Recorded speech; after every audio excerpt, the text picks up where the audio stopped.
أعوذ بالله من الشيطان الرجيم. إن قارون كان من قوم موسى فبغى عليهم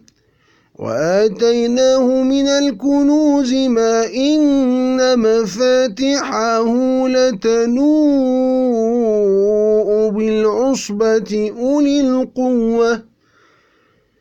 إذ قال له قومه لا تفرح إن الله لا يحب الفرحين وابتغ فيما آتاك الله الدار الآخرة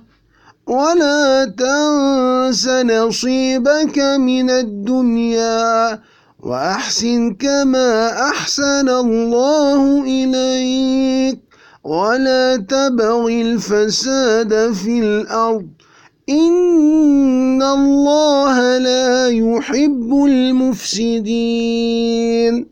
قال إنما أوتيته على علم عندي أولم يعلم أن الله قد أهلك من قبله من القرون من هو أشد منه قوة وأكثر جمعا ولا يسأل عن ذنوبهم المجرمون فخرج على قومه في زينته قال الذين يريدون الحياة الدنيا يا ليت لنا مثل ما أوتي قارون إنه لذو حظ عظيم وقال الذين أوتوا العلم ويلكم ثواب الله خير لمن آمن وعمل صالحا ولا يلقاها إلا الصابرون فخسفنا به وبداره الأرض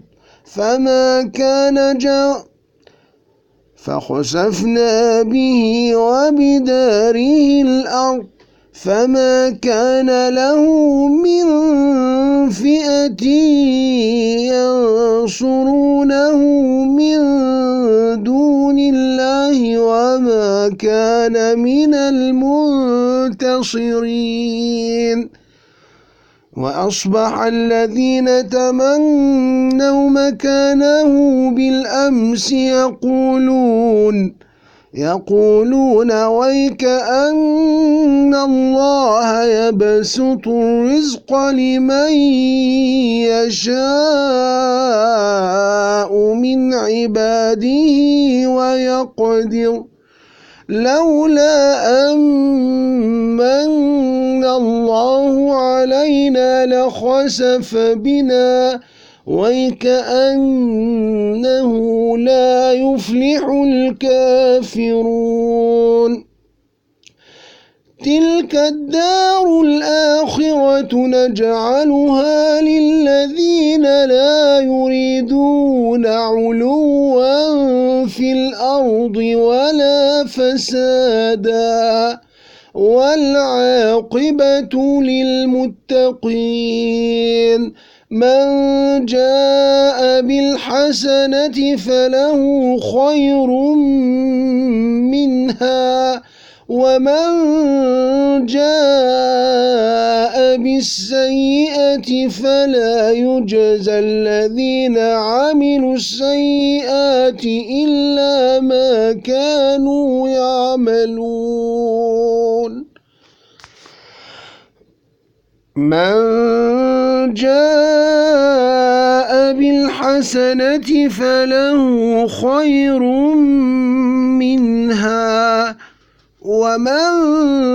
جاء بالسيئة فلا يجزى الذين عملوا السيئات إلا ما كانوا يعملون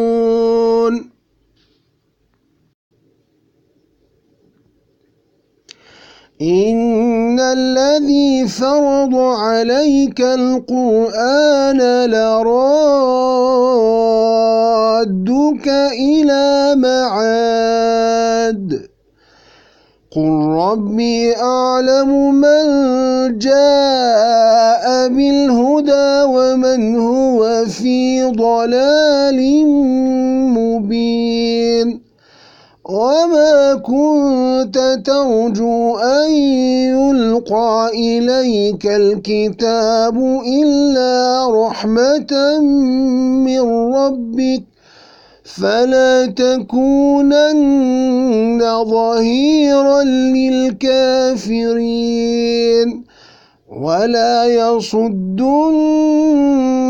عن آيات الله بعد إذ أنزلت إليك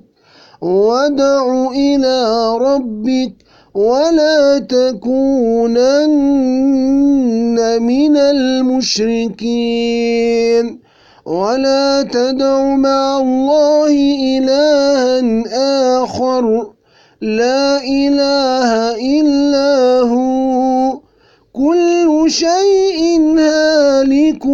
إلا وجهه له الحكم وإليه ترجعون